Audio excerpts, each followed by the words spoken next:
ಕ್ಷಾತ್ರಂ ಶಾಪಾದಪಿ ಶರಾದಪಿ.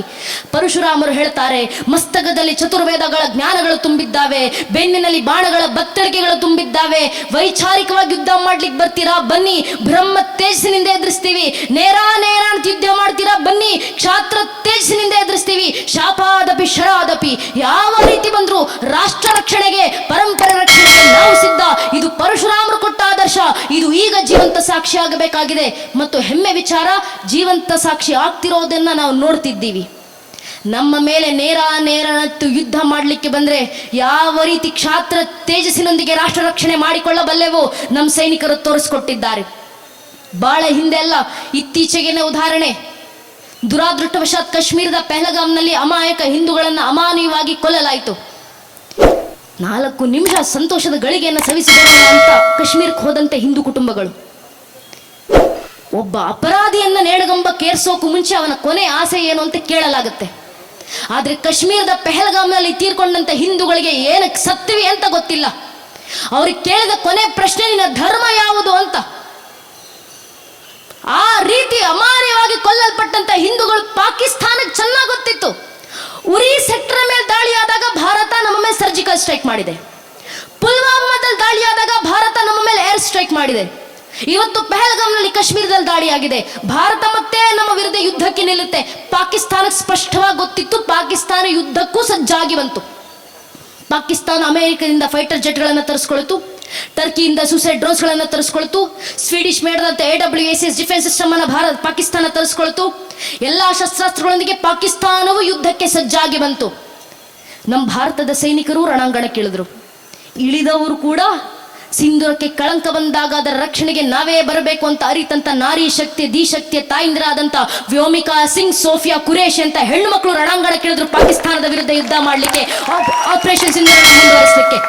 ನಮ್ಮ ಭಾರತದ ಸೈನಿಕರು ಆಪರೇಷನ್ಗೆ ಶಸ್ತ್ರಾಸ್ತ್ರಗಳನ್ನು ತಂದ್ರು. ಎಂತ ಶಸ್ತ್ರಾಸ್ತ್ರಗಳು? ಪಾಕಿಸ್ತಾನದಂತೆ ಯಾವುದೋ ಅಮೆರಿಕ, ಯಾವುದೋ ಟರ್ಕಿ ಮುಂದೆ ಕೈ ಚಾಚಿ ಭಿಕ್ಷೆ ಬೇಡಿ ತಂದಂತ ಶಸ್ತ್ರಾಸ್ತ್ರಗಳೆಲ್ಲ ನಮ್ಮವು. ನಮ್ಮ ಭಾರತದ ಸೈನಿಕರು ಸ್ವಾಭಿಮಾನದಿಂದ ರಷ್ಯಾದ ಜೊತೆ ಹೆಗಲಿಗೆ ಹೆಗಲು ಕೊಟ್ಟು ನಿಂತು ತಯಾರು ಮಾಡಿಸಿ ಇಂಪೋರ್ಟ್ ಮಾಡಿಸಿಕೊಂಡಂತ S-400 ಡಿಫೆನ್ಸ್ ಸಿಸ್ಟಮ್ ಜೊತೆಗೆ ಭಾರತದ ಸೈನಿಕರು ರಣಾಂಗಣಕ್ಕಿಳಿದ್ರು. ಇದಕ್ಕಿಂತ ಹೆಮ್ಮೆ ವಿಚಾರ, ಆಕಾಶ್ ತೀರ್ ಏರ್ ಡಿಫೆನ್ಸ್ ಸಿಸ್ಟಮ್ ಜೊತೆಗೆ ಭಾರತದ ಸೈನಿಕರು ಯುದ್ಧಕ್ಕೆ ಬಂದ್ರು. ಆಕಾಶ್ ತೀರ್ ಏರ್ ಡಿಫೆನ್ಸ್ ಸಿಸ್ಟಮ್ ಎಲ್ಲಿಂದಲೂ ಇಂಪೋರ್ಟ್ ಮಾಡಿಸಿಕೊಂಡಿದ್ದಲ್ಲ, ಸಂಪೂರ್ಣ ಮೇಕ್ ಇನ್ ಇಂಡಿಯಾ, ಮೆಟೀರಿಯಲ್ ಹಿಡಿದು ಲೇಬರ್ನವರೆಗೂ ಭಾರತದಲ್ಲೇ ತಯಾರಾಗಿ ಅಂತ ಸಂಪೂರ್ಣ ಇಂಡಿಜಿನಿಯಸ್ ಏರ್ ಡಿಫೆನ್ಸ್ ಸಿಸ್ಟಮ್. ನಮ್ಮ ಭಾರತದ ಸೈನಿಕರು ರಫೇಲ್ ಫೈಟರ್ ಜೆಟ್ಗಳನ್ನು ತಂದ್ರು ವಿತ್ ಸ್ಕಾಲ್ಪ್ ಮಿಸೈಲ್ ಲೋಡೆಡ್. ನಮ್ಮ ಸೈನಿಕರ ಬಳಿ ಸುಖಾಯ್ 30 MKI ಫೈಟರ್ ಜೆಟ್ಗಳಿದ್ವು ವಿತ್ ಬ್ರಹ್ಮೋಸ್ ಮಿಸೈಲ್ ಲೋಡೆಡ್. ನಮ್ಮ ಭಾರತದ ಸೈನಿಕರ ಹತ್ರ ನಾಗಾಸ್ತ್ರ 1 ಡ್ರೋನ್ಗಳಿದ್ವು, ಸಂಪೂರ್ಣ ಮೇಡ್ ಇನ್ ಇಂಡಿಯಾ. ಇಸ್ರೇಲ್ ಇಂದ ಅರಬ್ ಡ್ರೋನ್ಸ್ ಗಳನ್ನು ಇಂಪೋರ್ಟ್ ಮಾಡಿಸಿಕೊಂಡಿದ್ರು ನಮ್ಮ ಸೈನಿಕರು. ಜಪಾನ್ ಇಂದ ಕಾಮಿಕಾಜೆ ಡ್ರೋನ್ಸ್ ಗಳನ್ನ ತರಿಸಿಕೊಂಡಿದ್ರು. ಸ್ಕೈ ಸ್ಟ್ರೈಕರ್ ಡ್ರೋನ್ಗಳ ಜೊತೆ ಭಾರತದ ಸೈನಿಕರು ಯುದ್ಧಕ್ಕೆ ಬಂದ್ರು. ಸ್ಕೈ ಸ್ಟ್ರೈಕರ್ ಡ್ರೋನ್ಗಳು ಸಂಪೂರ್ಣ ಮೇಡ್ ಇನ್ ಇಂಡಿಯಾ, ಅದರಲ್ಲೂ ಮೇಡ್ ಇನ್ ಕರ್ನಾಟಕ. ನಮ್ಮ ಕರ್ನಾಟಕದಲ್ಲೇ ತಯಾರಾಗಿ ಹೋದಂತ ಡ್ರೋನ್ಗಳು. ನಮ್ಮ ಭಾರತದ ಸೈನಿಕರು ಸತತ ಆಪರೇಷನ್ ಸಂದರ್ಭದಲ್ಲಿ ಇಸ್ರೋದೊಂದಿಗೆ ಲೈವ್ ಕೋಆರ್ಡಿನೇಷನ್ ಅನ್ನು ತಗೊಳ್ತಿದ್ರು. INS ವಿಕ್ರಾಂತ್ ಜೊತೆಗೆ 36ಕ್ಕೂ ಹೆಚ್ಚು ಯುದ್ಧಾಡಗುಗಳು ವಿತ್ ಬ್ರಹ್ಮೋಸ್ ಮಿಸೈಲ್ ಲೋಡೆಡ್ ಒಂದಿಗೆ ನಾರ್ದನ್ ಅರೇಬಿಯಾ ಸೀನ ಪ್ಯಾಟ್ರೋಲಿಂಗ್ ಮಾಡ್ತಿದ್ವು. ಎಲ್ಲಾ ಶಸ್ತ್ರಾಸ್ತ್ರಗಳೊಂದಿಗೆ ಯುದ್ಧಕ್ಕೆ ಬಂದಂತ ನಮ್ಮ ಭಾರತದ ಸೈನಿಕರು ಪಾಕಿಸ್ತಾನ ಅಮೆರಿಕದಿಂದ ತರಿಸಿಕೊಂಡಂತ J-16 ಫೈಟರ್ ಜೆಟ್ಗಳನ್ನ ಒಂದೇ ಒಂದು ಹೊಡೆತದಲ್ಲಿ ಭಾರತದ ಸೈನಿಕರು ಹೊಡೆದುಳಿಸಿದ್ರು. ಪಾಕಿಸ್ತಾನ ಅಮೆರಿಕದಿಂದ ತಂದಂತ J-17 A ಥಂಡರ್ ಫೈಟರ್ ಜೆಟ್ಗಳನ್ನ ನಮ್ಮ ಭಾರತದ ಸೈನಿಕರು ಹೊಡೆದುಳಿಸಿದ್ರು. ಪಾಕಿಸ್ತಾನ ಟರ್ಕಿಯಿಂದ ತರಿಸಿಕೊಂಡ ಸೂಸೈಡ್ ಡ್ರೋನ್ಸ್ ಗಳನ್ನ ನಮ್ಮ ಭಾರತದ ಸೈನಿಕರು ಭಸ್ಮ ಮಾಡಿದ್ರು. ಸ್ವೀಡಿಷ್ ಮೇಡದಂತ AWACS SAP 2000 ಡಿಫೆನ್ಸ್ ಸಿಸ್ಟಮ್ ಅನ್ನು ಭಾರತದ ಸೈನಿಕರು ಭಗ್ನಗೊಳಿಸಿದ್ರು. ಅವತ್ತು ಪಾಕಿಸ್ತಾನದ ಒಂದೇ ಒಂದು ಡಿಫೆನ್ಸ್ ಸಿಸ್ಟಮ್ ಕೆಲಸ ಮಾಡಲಿಲ್ಲ, ಒಂದೇ ಒಂದು ರಡಾರ್ ಸಿಸ್ಟಮ್ ರೆಸ್ಪಾಂಡ್ ಮಾಡಲಿಲ್ಲ. ನಮ್ಮ ಭಾರತದ ಸೈನಿಕರು ಆಪರೇಷನ್ ಸಿಂಧೂರನ್ನು ಮುಂದುವರಿಸಿದ್ರು. 25 ನಿಮಿಷ 9 ಟೆರರ್ ಕ್ಯಾಂಪ್ಸ್ಗಳ ಮೇಲೆ ದಾಳಿ, 70ಕ್ಕೂ ಹೆಚ್ಚು ಜನ ಭಯೋತ್ಪಾದಕರ ಸಂಹಾರ ಮಾಡಿ ಭಾರತದ ಸೈನಿಕರು ತೋರಿಸಿಕೊಟ್ರು. ಭಾರತ ಮಲಗಿದ್ರೆ ಮಾತ್ರ ಕುಂಭಕರ್ಣ, ಎದ್ರೆ ವೀರಭದ್ರ ಅನ್ನೋದನ್ನ ಜಗತ್ತಿಗೆ ಸಾಬೀತುಪಡಿಸುವ ಕೆಲಸವನ್ನ ಭಾರತದ ಸೈನಿಕರು ಮಾಡಿ ತೋರಿಸಿದ್ರಲ್ಲ. ನಮ್ಮ ಸೈನಿಕರು ತೋರಿಸಿಕೊಟ್ಟಿದ್ದಾರೆ. ವಿಶ್ವವೇ ಮುರಿದರು ಭಾರತವನ್ನ ಕಾಯುವೆವು ಅಂತ ನೇರ ಯುದ್ಧ ಮಾಡ್ಲಿಕ್ಕೆ ಬಂದಾಗ ಯಾವ ರೀತಿ ಕ್ಷಾತ್ರ ತೇಜಸ್ಸಿನೊಂದಿಗೆ ನಮ್ಮ ರಾಷ್ಟ್ರ ರಕ್ಷಣೆ ಮಾಡಿಕೊಳ್ಳಬಲ್ಲೆವು ನಮ್ಮ ಸೈನಿಕರು ತೋರಿಸಿಕೊಟ್ಟಿದ್ದಾರೆ. ಇನ್ನು ಉಳಿದಿರುವಂತ ಕೆಲಸ, ಗಡಿ ಒಳಗೆ ಕೂತಿರುವಂತ ನಾವುಗಳು ವೈಚಾರಿಕವಾಗಿ ಧರ್ಮ ರಕ್ಷಣೆ ಮಾಡ್ಕೊಳ್ಳೋದಷ್ಟೇ. ಅರ್ಥಾತ್ ನಮ್ಮ ಮೇಲೆ ವೈಚಾರಿಕ ದಾಳಿಗಳಾಗ್ತವೆ. ನಮ್ಮ ಮಕ್ಕಳ ಮೇಲೆ ವಿಶೇಷತಃ ವೈಚಾರಿಕ ಪ್ರಶ್ನೆಗಳನ್ನು ಎದುರಿಸೋದು ನಮ್ಮ ಮಕ್ಕಳು.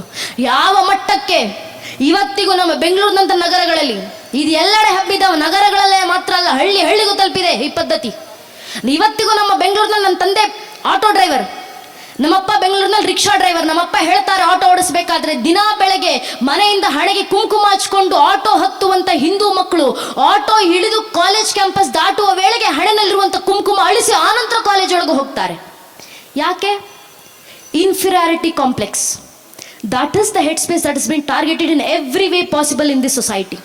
ಎಲ್ಲ ಮಾರ್ಗದಿಂದಲೂ ಟಾರ್ಗೆಟ್ ಆಗ್ತಿರುವಂಥ ಹೆಡ್ಸ್ಪೇಸ್ ಆ ಮಕ್ಕಳದು, ಆ ವಯಸ್ಸಿನ ಯುವಕ ಯುವತಿಯರದು. ಅವರ ಮೇಲೆ ವೈಚಾರಿಕ ದಾಳಿಗಳಾಗೋದು, ಅವರ ಮೇಲೆ ಪ್ರಶ್ನೆಗಳನ್ನ ಎಸಗೋದು, ಅವರ ಮೇಲೆ ಪ್ರಹಾರಗಳಾಗೋದು ಬೌದ್ಧಿಕವಾಗಿ. ಯಾವ ಮಟ್ಟಕ್ಕೆ ಆಗ್ತಾವೆ?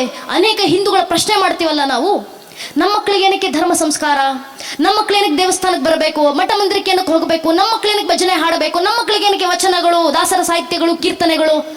ನಮ್ಮ ಮಕ್ಕಳನ್ನ ಕಾನ್ವೆಂಟ್ಗೆ ಕಳಿಸಿದ್ದೀವಿ, ಲಕ್ಷ ಲಕ್ಷ ಫೀಸ್ ಕಟ್ತೀವಿ. ನಮ್ಮ ಮಕ್ಕಳು ಚೆನ್ನಾಗಿ ಇಂಗ್ಲೀಷ್ನಲ್ಲಿ ಮಾತಾಡಿದ್ರೆ ಸಾಕು, ನಮಗೆ 30,000-50,000 ಸಂಬಳ ತಗೊಂಡು ಜೀವನದಲ್ಲಿ ಸೆಟ್ಲ್ ಆದ್ರೆ ಸಾಕಪ್ಪ, ನಮ್ಮ ಮಕ್ಕಳ ಜೀವನ ಸಾರ್ಥಕ. ಇದಕ್ಕಿಂತ ಏನಿದೆ? ದೇಶ ಧರ್ಮ ಕಟ್ಕೊಂಡು ನನ್ನ ಮಕ್ಕಳಿಗೆ ಏನಾಗಬೇಕು? ಹಿಂದೂ ಪೋಷಕರದ್ದೇ ಪ್ರಶ್ನೆ ಇದು. ಯಾಕೆ ಮಕ್ಕಳಿಗೆ ಧರ್ಮ ಸಂಸ್ಕಾರ, ಧರ್ಮ ಬೋಧನೆ ಅಂದ್ರೆ ದೇಶ ರಕ್ಷಣೆಗಲ್ಲ ಸ್ವಾಮಿ, ಧರ್ಮ ರಕ್ಷಣೆಗೂ ಅಲ್ಲ, ಕನಿಷ್ಠ ಪಕ್ಷ ಸ್ವಾರ್ಥಕ್ಕೋಸ್ಕರ. ಕೆಲವು ತಿಂಗಳ ಹಿಂದೆ ನಮ್ಮದೇ ಕರ್ನಾಟಕದ ಬೆಳಗಾವಿ ಆಸ್ಪತ್ರೆಯಲ್ಲಿ ವೃದ್ಧರೊಬ್ಬರು ತೀರಿಕೊಂಡಾಗ ಆಸ್ಪತ್ರೆಯವರೆಲ್ಲ ಪೊಲೀಸರಿಗೆ ಫೋನ್ ಮಾಡಿದ್ರು, ನಮ್ಮ ಆಸ್ಪತ್ರೆಯಲ್ಲಿ ವೃದ್ಧರು ತೀರ್ಕೊಂಡಿದ್ದಾರೆ ಸರ್, ಇಷ್ಟು ದಿನ ಅವರನ್ನು ನೋಡ್ಕೊಂತಿದ್ದಂತ ಹುಡುಗ ಪರಾರಿ ಆಗಿದ್ದಾನೆ, ಫೋನ್ ಮಾಡಿದ್ರೆ ಫೋನ್ ಎತ್ತಲ್ಲ, ಏನ್ ಮಾಡಬೇಕು ಬಂದು ನೋಡಿ ಅಂತ. ಪೊಲೀಸರೆಲ್ಲ ಆಸ್ಪತ್ರೆಗೆ ಧಾವಿಸಿ ಬಂದ್ರು. ಆ ವೃದ್ಧರ ಡಾಕ್ಯುಮೆಂಟ್ಸ್ ಏನೇನಿದ್ದಾವೆ ಆಸ್ಪತ್ರೆಯವರ ಹತ್ರ ಎಲ್ಲ ತೆಗೆಸ್ಕೊಂಡ್ರು. ಅವ್ರ ಅಡ್ರೆಸ್ ಇಟ್ಕೊಂಡು ಹೋದ ಅಕ್ಕಪಕ್ಕ ಮನೆಯವ್ರ ಹತ್ರ ನಿಂತು ಕೇಳಿದ್ರು, ನಿಮ್ಮ ಪಕ್ಕದ ಮನೆಯಲ್ಲಿದ್ದ ವೃದ್ಧರು ತೀರ್ಕೊಂಡಿದ್ದಾರಮ್ಮ ಆಸ್ಪತ್ರೆಯಲ್ಲಿ, ಅವರಿಗೆ ಮಕ್ಕಳು ಮೊಮ್ಮಕ್ಕಳು ಮನೆಯವರು ನೆಂಟಸ್ಥರು ಸಂಬಂಧಿಕರು ಕುಟುಂಬದವರಂತನಾದ್ರೂ ಜಗತ್ತಿನಲ್ಲಿ ಯಾರಾದರೂ ಇದ್ದಾರಾ?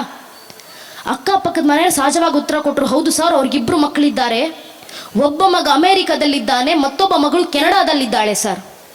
ಸರಿ, ಇಬ್ರು ಮಕ್ಕಳು ಫೋನ್ ನಂಬರ್ ಪೊಲೀಸರು ತರಿಸ್ಕೊಂಡ್ರು. ಫೋನ್ ಮಾಡಿ ಮಕ್ಕಳಿಗೆ ವಿಷಯ ತಿಳಿಸ್ತಾರೆ, ಭಾರತದಲ್ಲಿದ್ದಂತೆ ನಿಮ್ಮ ತಂದೆ ಆಸ್ಪತ್ರೆಗೆ ಅಡ್ಮಿಟ್ ಆಗಿದ್ರಮ್ಮ, ದುರಾದೃಷ್ಟವಶಾತ್ ಆಸ್ಪತ್ರೆಯಲ್ಲಿ ತೀರ್ಕೊಂಡ್ರು, ದಯವಿಟ್ಟು ವಾಪಸ್ ಭಾರತಕ್ಕೆ ಬನ್ನಿ, ನಿಮ್ಮ ತಂದೆ ಅಂತ್ಯ ಸಂಸ್ಕಾರ ಮುಗಿಸ್ಕೊಂಡು ಹೋಗಿ. ಮಗ ಅಮೆರಿಕ, ಮಗಳು ಕೆನಡಾ, ಇಬ್ಬರು ಮಕ್ಕಳು ವಿದೇಶದಿಂದ ಪೊಲೀಸರಿಗೆ ಫೋನ್ನಲ್ಲಿ ವಾಪಸ್ ಉತ್ತರ ಕೊಡ್ತಾರೆ, ವಿದೇಶದಿಂದ ಭಾರತಕ್ಕೆ ಬರೋಷ್ಟು ಪುರ್ಸೊತ್ ನಮಗಿಲ್ಲ, ನಮ್ಮ ಅಪ್ಪನ ಶವ ತಗೊಂಡೋಗಿ ಎಲ್ಲಾದರೂ ಬಿಸಾಡಿ ಅಂತ. ಯೋಚನೆ ಮಾಡಿ ನನ್ನ ನೆಚ್ಚಿನ ಬಂಧುಗಳೇ, ಯಾವ ಮಕ್ಕಳಿಗೋಸ್ಕರ ತಂದೆ ತಾಯಿಂದರು ಸರ್ವಸ್ವವನ್ನು ಮುಡಿಪಾಗಿಟ್ಟು ಏನನ್ನು ಬಯಸದೆ, ಅರೆ ನನ್ನ ಜೀವನಕ್ಕಿಂತ ನನ್ನ ಮಗು ಸುಖವಾಗಿದ್ದ ಬದುಕನ್ನು ಬದುಕಬೇಕು ಅನ್ನೋ ಒಂದೇ ಒಂದು ಆಶಯದ ಮೇರೆಗೆ ಸರ್ವಸ್ವವನ್ನು ಮುಡಿಪಾಗಿಟ್ಟಿರ್ತಾರೋ, ಆ ಮಕ್ಕಳಿಗೆ ಕೊನೆ ಕಾಲಘಟ್ಟದಲ್ಲಿ ತಮ್ಮ ತಂದೆ ತಾಯಿಂದ್ರ ಅಂತ್ಯ ಸಂಸ್ಕಾರಕ್ಕೆ ಬರೋಷ್ಟು ಯೋಗ್ಯತೆ ಇಲ್ಲ ಅಂದ್ರೆ ಲಕ್ಷ ಲಕ್ಷ ಖರ್ಚು ಮಾಡಿ ಯಾವ ಸಾರ್ಥಕತೆಗೆ ಇನ್ನೆಂಥ ಸಂಸ್ಕಾರ ಕೊಟ್ಟು ಮನೆ ಮಕ್ಕಳನ್ನು ಬೆಳೆಸ್ತಿದ್ದೀವಿ ನಾವು? ಯೋಚಿಸ್ಬೇಕಲ್ವಾ? ಯಾಕೆ ಸಮಾಜದಲ್ಲಿ ಇಂಥ ಪರಿಸ್ಥಿತಿ ನಿರ್ಮಾಣ ಆಗ್ತಿದ್ದಾವೆ? ತಂದೆ ತಾಯಿಂದ ಅಂತ್ಯ ಸಂಸ್ಕಾರಕ್ಕೂ ಬರದೇ ಇರೋಷ್ಟು ಯೋಗ್ಯತೆ ಇರುವಂತ ಮಕ್ಕಳು ಏನಕ್ಕೆ ದೇಶದಲ್ಲಿ ನಿರ್ಮಾಣ ಆಗ್ತಿದ್ದಾರೆ? ಇಡೀ ಜಗತ್ತಿನಾದ್ಯಂತ ಏನಕ್ಕಿಂತ ಪರಿಸ್ಥಿತಿ ಬರ್ತಿದೆ? ಕಾರಣ ಇಷ್ಟೇ, ಮನೆಯಲ್ಲಿ ಸಂಸ್ಕಾರದ ಕೊರತೆ.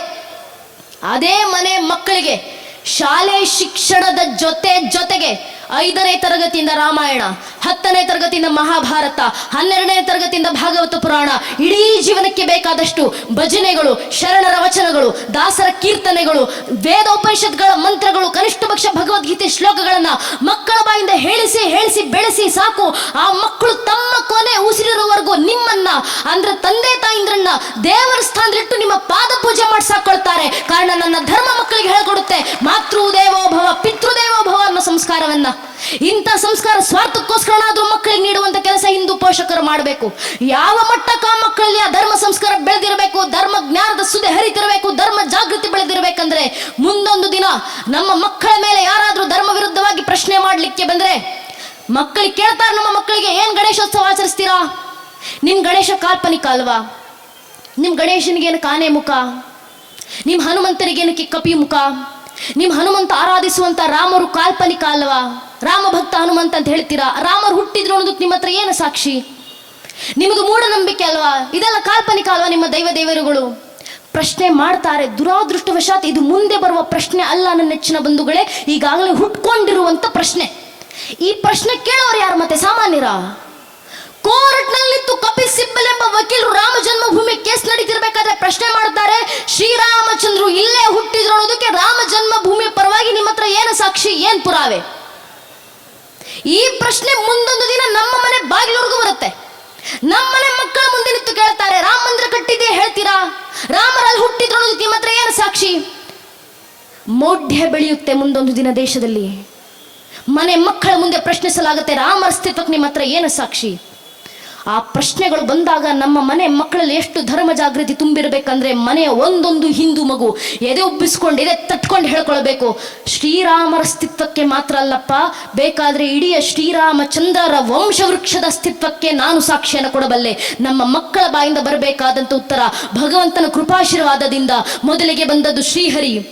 ಶ್ರೀಹರಿಯ ಮಗ ಬ್ರಹ್ಮ, ಬ್ರಹ್ಮನ ಮಗ ಮರೀಚಿ, ಮರೀಚಿ ಮಗ ಕಶ್ಯಪ, ಕಶ್ಯಪನ ಮಗ ಸೂರ್ಯ, ಸೂರ್ಯನ ಮಗ ಮನು, ಮನುವಿನ ಮಗ ಇಕ್ಷ್ವಾಕು, ಇಕ್ಷ್ವಾಕುವಿನ ಮಗ ಕುಕ್ಷಿ, ಕುಕ್ಷ ಮಗ ವಿಕುಕ್ಷಿ, ವಿಕುಕ್ಷ ಮಗ ಬಾಣ, ಬಾಣನ ಮಗ ಅನರಾರಣ್ಯ, ಅನರಾರಣ್ಯನ ಮಗ ಭೃದು, ಭೃದುವಿನ ಮಗ ತ್ರಿಶಂಕು, ತ್ರಿಶಂಕುವಿನ ಮಗ ದುಂಡುಮಾರ, ದುಂಡುಮಾರನ ಮಗ ಮಾಂಧಾತ, ಮಾಂಧಾತನ ಮಗ ಸುಸಂಧಿ, ಸುಸಂಧಿಯ ಮಗ ಧ್ರುವಸಂಧಿ, ಧ್ರುವಸಂಧಿಯ ಮಗ ಭರತ, ಭರತನ ಮಗ ಅಶೀತ, ಅಶೀತನ ಮಗ ಸಗರ, ಸಗರನ ಮಗ ಅಸಮಂಜಸ, ಅಸಮಂಜಸನ ಮಗ ಅಂಶುಮಂತ, ಅಂಶುಮಂತನ ಮಗ ದಿಲೀಪ, ದಿಲೀಪನ ಮಗ ಭಗೀರಥ, ಭಗೀರಥನ ಮಗ ಕುಕುತ್ಸು, ಕುಕುತ್ಸುವಿನ ಮಗ ರಘು, ರಘುವಿನ ಮಗ ಪ್ರಬೃದ್ಧ, ಪ್ರಬೃದ್ಧನ ಮಗ ಶಶಂಕು, ಶಶಂಕುವಿನ ಮಗ ಸುದರ್ಶನ, ಸುದರ್ಶನ ಮಗ ಅಗ್ನಿವರ್ಣ, ಅಗ್ನಿವರ್ಣನ ಮಗ ಶೀಘ್ರವೇದ, ಶೀಘ್ರವೇದನ ಮಗ ಮರು, ಮರುವಿನ ಮಗ ಪ್ರಶೀಶಕ, ಪ್ರಶೀಶಕನ ಮಗ ಅಂಬರೀಷ, ಅಂಬರೀಷನ ಮಗ ನಘೂಷ, ನಘೂಷನ ಮಗ ಯಾತಿ, ಯಾತಿಯ ಮಗ ನಾಭಾಗ, ನಾಭಾಗನ ಮಗ ಅಜ, ಅಜನ ಮಗ ದಶರಥ, ದಶರಥನ ಮಗನೇ ರಘುವಂಶದ ರಾಘವ ಪ್ರಭು ಶ್ರೀರಾಮಚಂದ್ರರು ಅಂತ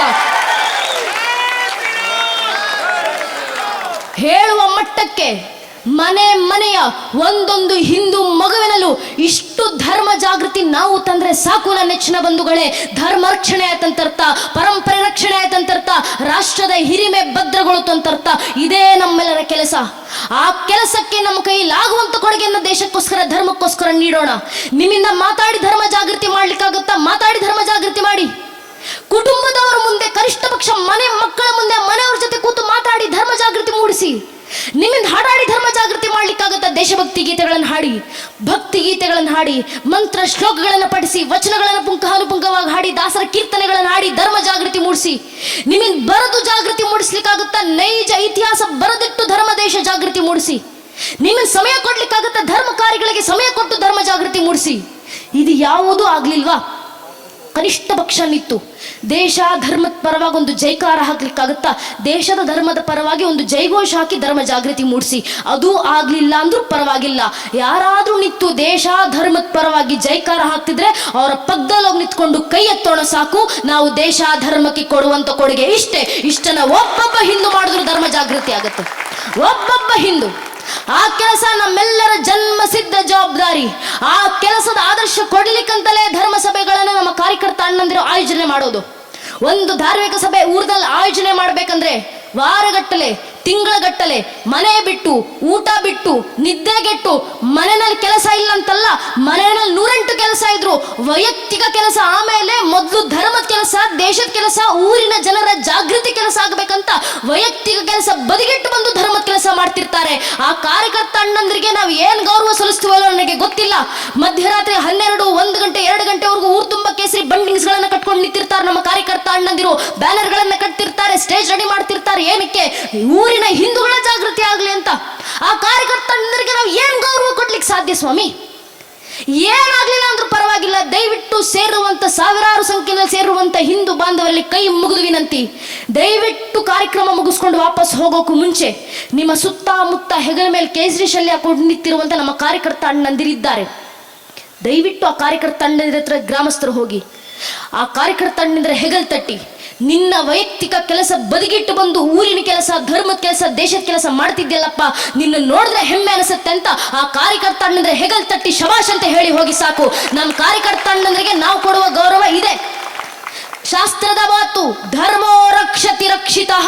ಯಾರು ಧರ್ಮ ರಕ್ಷಣೆ ಮಾಡ್ತಾರೋ ಅವರ ರಕ್ಷಣೆ ಮಾಡ್ಲಿಕ್ಕೆ ಧರ್ಮವೇ ನಿಂತಿರುತ್ತೆ. ಆದ್ರಿಂದ ಧರ್ಮದ ಕೆಲಸ ಮಾಡ್ತಿರುವಂತ ನಮ್ಮ ಕಾರ್ಯಕರ್ತ ಅಣ್ಣಂದಿರ ರಕ್ಷಣೆ, ಬೆಂಬಲ ನೀಡುವಂತ ಜವಾಬ್ದಾರಿ ಹಿಂದೂ ಧರ್ಮದಲ್ಲಿ ಹುಟ್ಟಿರುವಂತ ನಮ್ಮೆಲ್ಲರದ್ದು. ಆ ಜವಾಬ್ದಾರಿನ ಪಾಲಿಸೋಣ. ನಮ್ಮ ಕಾರ್ಯಕರ್ತ ಅಣ್ಣಂದಿರ ಬೆನ್ನಿಗೆ ಬೆನ್ನೆಲುಬಾಗಿ ನಿಂತು ಅವರಿಗೆ ಬೆಂಬಲವನ್ನ ಕೊಡೋಣ. ಮಾಡ್ತಾ ನಮ್ಮೆಲ್ಲರ ಅಂತಿಮ ಕನಸು ಒಂದೇ. ಅಂತಿಮವಾಗಿ ಯಾವುದು ಕನಸು, ಯಾವುದು ಗುರಿ? ದಿನನಿತ್ಯ ಭಗವದ್ಧ್ವಜವನ್ನು ಗುರುವಂತ ಸ್ವೀಕರಿಸಿ ಭಗವದ ಮುಂದೆ ನಿಂತು ನಾವು ಪ್ರಮಾಣ ಮಾಡ್ತೀವಿ. ಸಂಘ ಪ್ರಾರ್ಥನೆಯಲ್ಲಿ ಮಾಡುವಂತ ಪ್ರಮಾಣದ ಕೊನೆಯ ಸಾಲುಗಳು, ಪರಂ ವೈಭವಂ ನೇತು ಮೇತತ್ ಸ್ವರಾಷ್ಟ್ರಂ ಸಮರ್ಥ ಭವತ್ ವಾಶಿಷಾತೆ ಭೃಶಂ. ತಾಯಿ ಭಾರತಿಯನ್ನು ತನ್ನ ಪರಮ ವೈಭವದ ಅತ್ಯುನ್ನತ ಶಿಖರಕ್ಕೇರಿಸಿ ಕಣ್ತುಂಬಿಸಿಕೊಳ್ಳೋದೇ ನಮ್ಮೆಲ್ಲರ ಅಂತಿಮ ಕನಸು. ಆ ಕನಸಿಗೋಸ್ಕರ ಶ್ರಮಿಸೋಣ, ನಮ್ಮ ಕೈಲಾಗುವಂತ ಕೊಡುಗೆಯನ್ನು ದೇಶ ಧರ್ಮಕ್ಕೆ ನೀಡೋಣ, ನಾವೆಲ್ಲ ಸಂಘಟಿತರಾಗಿ ಬಂದು ಕೆಲಸ ಮಾಡೋಣ ಅಂತ ತಮ್ಮಲ್ಲಿ ಕೇಳ್ಕೊಳ್ತಾ, ಇಡೀ ಕಾರ್ಯಕ್ರಮವನ್ನು ಇಷ್ಟು ಅಚ್ಚುಕಟ್ಟಾಗಿ ಆಯೋಜನೆ ಮಾಡಿರುವಂತ ನಮ್ಮ ಕಾರ್ಯಕರ್ತ ಅಣ್ಣಂದರಿಗೆ ಶತ ನಮನಗಳನ್ನು ಸಲ್ಲಿಸ್ತಾ, ಗುರು ಮಹಾರಾಜು ಶಾರದಾ ಮಾತೆ ನನ್ನ ಕೈಲಿ ಆಡ್ಸ್ತಿದ್ದ ಮಾತನ್ನ ಕೇಳಿಸ್ಕೊಂಡಂತ ಪೂಜ್ಯನಿ ದಿವ್ಯತೆಯರಿಗೆ, ಎಲ್ಲ ವಿದ್ವದ್ಗಣ್ಯರಿಗೆ, ದೇಶಭಕ್ತ ಬಾಂಧವರಿಗೆ, ಮಾತಾ ಭಗಿಣಿಯರಿಗೆ, ಅಕ್ಕ ಅಣ್ಣಂದರಿಗೆ, ಇಡೀ ಕಾರ್ಯಕ್ರಮದಲ್ಲಿ ನಮಗೆ ಸಹಕಾರ ನೀಡ್ತಾ ಇರುವಂತ ಆರಕ್ಷಕ ಬಂಧುಗಳಿಗೆ, ಪತ್ರಕರ್ತ ಬಾಂಧವರಿಗೆ ಹಾಗೂ ಎಲ್ಲ ಕಿರಿಯರ ಪಾದಗಳಿಗೆ ಮತ್ತೊಮ್ಮೆ ನನ್ನ ಹಣೆಚ್ಚಿ ನಮಸ್ಕರಿಸ್ತೇನೆ. ಜೈ ಹಿಂದ್, ವಂದೇ ಮಾತರಂ. ಹರಿ ಓಂ ತತ್ಸತ್. ಶ್ರೀರಾಮಕೃಷ್ಣ ಅರ್ಪಣಮಸ್ತು. ತಮ್ಮ ಉಕ್ಕಿನ